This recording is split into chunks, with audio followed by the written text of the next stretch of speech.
Harvesting pepper seeds through the fermentation process has a couple of advantages.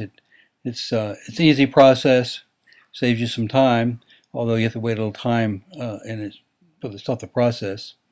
We've got 4 different jars here. We're going to talk about a little bit how they are. They're little different stages of fermentation. One way you can tell when the fermentation has actually started, you'll see a white crust on top or some white, looks like white mildew or white mold. That's actually byproducts of the yeast. That'll let you know it's going. After about 2 days of this processing where it's doing this, the seeds will pretty much fall off and you can go on the next step. This jar hasn't been fermenting very long at all, and it's evidenced by the seeds are still pretty much attached to the pulp and to the placenta. It's going to need to sit a little bit longer.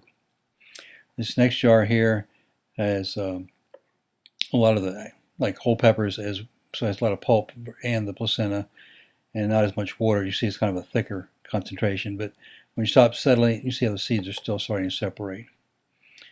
This jar here has a little less water than the last one, and you see how the seeds will fall out a little easier. And it's also been fermenting just a little bit longer than that last jar you saw. But seeds just fall to the bottom once they break loose.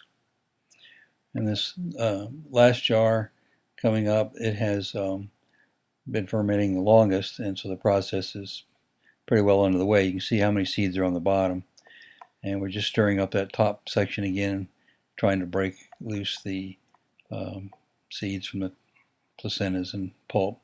You want to stir your jar about once a day, kind of get things going, rearrange the yeast and to get things broken down.